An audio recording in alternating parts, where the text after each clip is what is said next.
Hi everyone. आज हम लोग सब्जेक्ट वर्ब और ऑब्जेक्ट के बारे में डिटेल जानेंगे और खास तौर पे वर्ब के बारे में जानेंगे। वर्ब किसे कहते हैं? वर्ब मतलब होता है कार्य, जिसे क्रिया कहते हैं। हम लोग कोई भी काम होगा उसे हम लोग वर्ब कहेंगे। अब देखिए, वर्ब को कितने नामों से जाना जाता है और क्या क्या नाम होता है जो वर्ब कहलाता है। क्या क्या नाम होता है जो वर्ब कहलाता है। जितने भी काम हो जाएंगे, जितने भी वर्क होंगे, जितने भी काम करते हैं या कोई काम करता है तो उसके काम करना को हम लोग क्या कहेंगे? वर्ब कहेंगे। जैसे आना जाना, खाना पीना, हंसना, नहाना धोना, ये सारे का सारे काम। कहते हैं कि कोई भी वाक्य अगर बनाएंगे तो हमें सब्जेक्ट चाहिए, वर्ब चाहिए और ऑब्जेक्ट चाहिए। ये तीनों को पूरा करते हैं तो हमें पूरी तरह से सेंटेंस पाते हैं या सेंटेंस ये पूरा कंप्लीट होता है हमारा। कहा जाता है कि सब्जेक्ट के बारे में कहा जाए तो सब्जेक्ट किसे कहते हैं? तो सब्जेक्ट अगर देखा जाए तो सब्जेक्ट पार्ट ऑफ स्पीच में दो ही चीज होता है, एक नाउन होता है और एक प्रोनाउन होता है। एक नाउन और एक प्रोनाउन। पार्ट ऑफ स्पीच में ये दो ही वर्ड है जो ही पार्ट ऑफ स्पीच है जो सब्जेक्ट बन सकता है। नाउन मतलब नाम और प्रोनाउन मतलब होता है नाम के बदले में आने वाले शब्द। तो जितने भी नाम है या प्रोनाउन है वो सारे के सारे सब्जेक्ट बनते हैं। क्लियर? अब आते हैं हम लोग वर्ब की तरफ कि वर्ब क्या है। वर्ब मतलब कार्य, जो भी कार्य होगा या काम होगा वो हमारा वर्ब हो जाता है। आज हम लोग वर्ब के बारे में खास तौर पे पढ़ेंगे।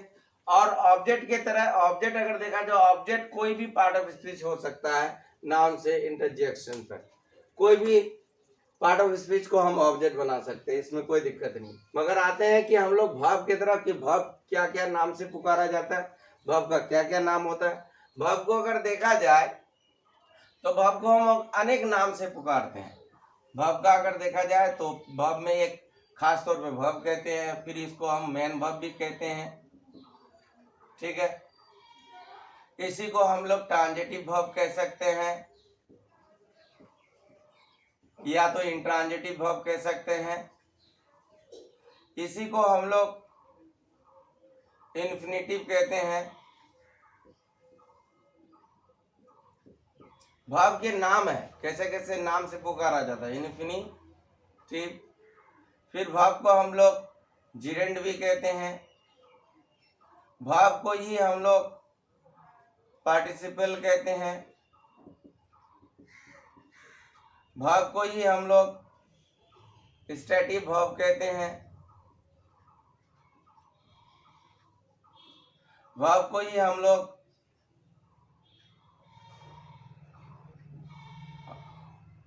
डायनेमिक वर्ब कहते हैं। वर्ब को ही हम लोग वीक वर्ब और स्ट्रॉन्ग वर्ब कहते हैं। ये सारे नाम है, इस नामों से पुकारा जाता है वर्ब्स को।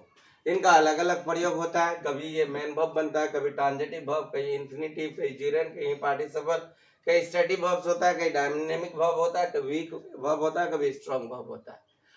कहा जाता है कि ये अलग अलग जगह में अलग अलग नाम से इसे पुकारा जाता है।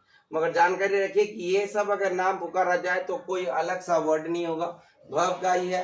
वो अपने रूप को बदल के आता है, वो अपने तरीका को बदल के आता है, वो या पोजीशन को बदल के आता है। ऐसे हालत में इनको बोला जाता है main verb, transitive verb, intransitive verb, infinitive, gerund, participle, static verb, dynamic verb या वीक वर्ब। ये सारे नाम है, इनको पुकारा जाता है। तो फिलहाल हम लोग मेन वर्ब की तरफ आते हैं कि मेन वर्ब किसे कहते हैं। ये नाम याद रखिए, और ये नाम याद रखने से कि कभी भी ये नाम आगे आ जाए तो आपको कंफ्यूजन नहीं होगा कि क्या बोला जा रहा है, बल्कि ये सारे के सारे वर्ब्स के नाम है। क्या है?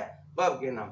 याद रखिएगा कि इनका प्रयोग के अनुसार, इसका यूज के अनुसार अब अलग अलग नाम से पुकारना पड़ता है, हमें अलग अलग नाम से पुकारना पड़ता है। अगर वर्ब देखा जाए तो वर्ब क्या है? हमने बोला कोई भी वाक्य बनाएंगे उस वाक्य में सब्जेक्ट, वर्ब और ऑब्जेक्ट होना चाहिए, ये वाक्य कंप्लीट होता है। तो आते हैं जैसे आई गो टू स्कूल। ये अगर वाक्य ले तो इस वाक्य में अगर हम लोग देखें तो, क्योंकि हम जब बनाते हैं तो सेंटेंस बनाने के वक्त में हमें सब्जेक्ट, वर्ब और ऑब्जेक्ट चाहिए। ये तीनों चीज अगर आ जाता है तो पूरी तरह से एक सेंटेंस कंप्लीट हो जाता है। अगर देखा जाए तो आई सब्जेक्ट है, ये वर्ब है और ये आपको ऑब्जेक्ट है, तो सब्जेक्ट, वर्ब, ऑब्जेक्ट मिल गया। फिर देखिएगा आगे अगर दूसरा वाक्य लेंगे तो उसमें हम लोग I am going to school. अब ऐसे भी बना सकते हैं सेंटेंस, तो इसमें भी हमको सब्जेक्ट और वर्ब चाहिए, ऑब्जेक्ट चाहिए। तो देखिए ये क्या हो गया, सब्जेक्ट, गोइंग हो गया वर्ब, ये हो गया ऑब्जेक्ट। अब यहाँ थोड़ा ध्यान देने की बात है कि इसमें एम जो है एक्स्ट्रा में आया, तो आपको ध्यान रखना है कि एम किससे जुड़ा हुआ या किसके साथ जुड़ा है या किसका मीनिंग पूरा कर रहा है। तो देखिए ये आई के साथ तो जुड़ा हुआ नहीं है, स्कूल के साथ तो जुड़ा हुआ नहीं है, यानी सब्जेक्ट के साथ नहीं है, ऑब्जेक्ट के साथ नहीं है, तो है किसके साथ, ये ऑटोमेटिकली वर्ब को कनेक्ट कर रहा है, यानी वर्ब को हेल्प कर रहा है, यानी आप इन दोनों को मिला के वर्ब कह सकते हैं। तो ये वर्ब का तो अलग रूप आ गया ना, वर्ब का अलग रूप आ गया। तो इसी वर्ब के अलग रूप को हम लोग वर्ब के काइंड्स के नाम से जानेंगे। किसके नाम से, काइंड्स के नाम से। तो आते हैं हम लोग उसके काइंड्स जानते हैं। अगर वर्ब पढ़ने जाएंगे तो वर्ब के दो काइंड्स होते हैं। कितने, दो। वर्ब को हम लोग दो नाम से पुकारते हैं, एक मेन वर्ब के नाम से और दूसरा नाम होता है इसका ऑक्सिलरी वर्ब। यानी वर्ब अगर पढ़ने जाएंगे तो वर्ब के दो प्रकार होंगे, एक होता है मेन वर्ब और एक होता है ऑक्सिलरी वर्ब। अब आते हैं कि मेन वर्ब किसे कहते हैं। मेन वर्ब अगर जाएंगे तो मेन वर्ब के तीन नाम होते हैं, main verb, full verb, principal verb. इसे ही लेक्सिकल वर्ब भी कहा जाता है। अगर ऑक्सिलरी वर्ब जाएंगे तो ऑक्सिलरी वर्ब को भी तीन नाम से पुकारा जाता है, auxiliary verb, helping verb, supporting verb. Clear. अब आते हैं कि मेन वर्ब किसे कहते हैं हम लोग। मेन वर्ब ऐसे वर्ब जिनको 5 फॉर्म में बांटा जाता है, यानी 5 फॉर्म में यूज किया जाता है, जिसको हम लोग V1, V2, V3, V4 और V5 के नाम से जानते हैं। जब कोई verb V1, V2, V3, V4 और V5 में दिख जाए वो मेन वर्ब कहलाएगा। इसे वर्ब कहना ठीक नहीं रहेगा, उसे आप मेन वर्ब कहेंगे। वहीं पर अगर देखा जाए ऑक्सिलरी वर्ब की तरफ, तो ऑक्सिलरी वर्ब हम लोग बाद में करेंगे, पहले मेन वर्ब देखते हैं। मेन वर्ब मतलब होता है ऐसा वर्ब जिसको हम लोग V1, V2, V3, V4 और V5 में रखते हैं, उसे हम लोग मेन वर्ब। और मेन वर्ब का प्रयोग हम लोग टेंस में करते हैं। किसमें, टेंस में। टेंस के काइंड्स, और जैसे जैसे इसका यूज होगा काइंड्स है वैसे वैसे इसका फॉर्म बदलता है। क्लियर। अब आते हैं हम लोग ऑक्सिलरी वर्ब की तरफ। ऑक्सिलरी वर्ब अगर जाएंगे तो ऑक्सिलरी वर्ब मतलब एक हेल्पिंग क्रिया है। क्या है, हेल्पिंग। वो हमेशा दूसरे को मदद करता है, खास तौर पे ये हमेशा हेल्प टू मेन वर्ब, वो हमेशा मेन वर्ब को मदद करेगा। जहां वर्ब पूरी तरह से अपना अर्थ नहीं ले पाएगा वहां ऑक्सिलरी वर्ब की जरूरत पड़ता है, वो उस अर्थ को पूरा करता है। अगर देखा जाए तो आई गोइंग, तो आई गोइंग का कोई अर्थ नहीं होता है, क्योंकि इसमें गोइंग का जाना होता है, मगर जाना का अर्थ अभी पूरा नहीं हो सकता है। अगर हम यहीं एम बैठा दे तो एम जाने के अर्थ को पूरा करता है। तो एम यहाँ पर एक ऑक्सिलरी वर्ब है, यानी हेल्पिंग वर्ड है, जो मेन वर्ब को मदद कर रहा है। इसी कारण से कह सकते हैं कि वर्ब को ऑक्सिलरी वर्ब की जरूरत पड़ता है उसके अर्थ को कंप्लीट करने के लिए। क्लियर। अब यही ऑक्सिलरी वर्ब जो है वो तीन तरह से प्रयोग होता है, यानी काइंड्स ऑफ ऑक्सिलरी वर्ब अगर देखेंगे तो तीन प्रकार के होते हैं। एक होता है प्राइमरी ऑक्सिलरी वर्ब, दूसरा होता है मॉडल ऑक्सिलरी वर्ब, तीसरा होता है मार्जिनल ऑक्सिलरी वर्ब।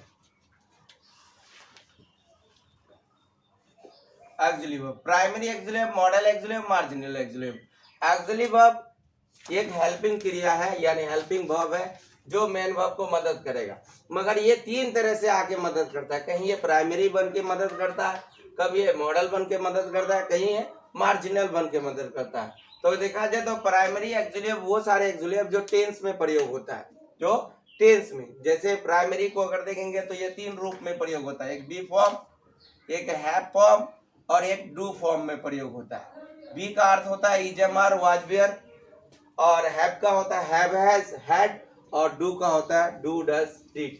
ये सारे चीजों के प्रयोग, ये जितने भी ऑक्सिलरी वर्ब यहाँ आएंगे सारे के सारे टेंस में प्रयोग होता है। किसमें, टेंस में। अब मॉडल की तरफ आएंगे तो मॉडल 10 है, can, could, may, might, can, could, may, might, shall, should, will, would, must, ought to.